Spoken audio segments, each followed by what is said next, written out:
আজকে জনসংখ্যা বেড়ে যাচ্ছে, গ্রামের থেকে বাইরে যাচ্ছে, মাঠের মধ্যে বাড়ি ঘর হচ্ছে, অনেক জনসংখ্যা বেড়ে যাচ্ছে। সবটা করতে পেরে কিছু বাকি, সবটা করেছি বললে ভুল হবে, কিছু কিছু বাকি থাকতেই পারে। মানে কি বলবো, ব্রিজ আমাদের কাঠের ব্রিজ ছিল সর্বময় 10টা, ব্রিজটা স্যাংশন হচ্ছে কিন্তু অনেক ঘর ভাঙতে হবে, দোকান ভাঙতে হবে, সেই জন্য ব্রিজটা থমকে যাচ্ছে। একটা অঞ্চলের স্বাস্থ্য হয় না, উপস্বাস্থ্য হয় না, সেটা হচ্ছে শেরপুর। জায়গা না পাওয়ার জন্য আমি শেরপুর উপস্বাস্থ্য কেন্দ্র করতে পারি না। দেখুন বর্তমানে আমাদের বাংলার বাড়ি এমএলএদের কোনো ক্ষমতা নেই, এমএলএদের কোনো রকম হাত পানি না, সুপারিশও এমএলএদের নিচ্ছে না।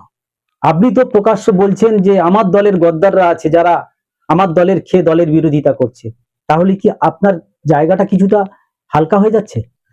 দেখুন এটা রাজনীতি ব্যাপার, এটা বলা ঠিক নয়। রাজগঞ্জ থেকে নীলকুঠি গোটা রাস্তাটাই টোটালটাই খারাপ হয়ে আছে। এখানে যখন ভোট আসে সামান্য কিছু টাকা দিয়ে রাস্তা করে দেয়, দুদিন হয় না সে রাস্তা উঠে চলে যায়। এখানে জলের অবস্থা এতটাই খারাপ, এই পুকুরের জল নিয়ে এখানকার মানুষের ব্যবহার করতে হচ্ছে। আমরা বারবার আমাদের যিনি প্রধান আছে ওনাকে জানিয়েছি, এছাড়া এখানে যে পিএইচই দপ্তর আছে ওনাদেরকেও জানিয়েছি। ওনারা বারবার বলছেন যে আপনাদেরকে ডায়মন্ড হারবারে যেতে হবে, আপনার লোকজন নিয়ে ওখানে যান, গেলে ওখানে যদি কিছু ব্যবস্থা করা যায়। আমরা বারবার পঞ্চায়েতকে জানিয়েছি, বিধায়ক সাহেবও জানেন এই রাস্তাটার বিষয়ে। এখন শুনতে পাচ্ছি এই রাস্তাটার একটা টেন্ডার হয়েছে, কিন্তু এখনও পর্যন্ত কাজ আমরা হতে দেখিনি।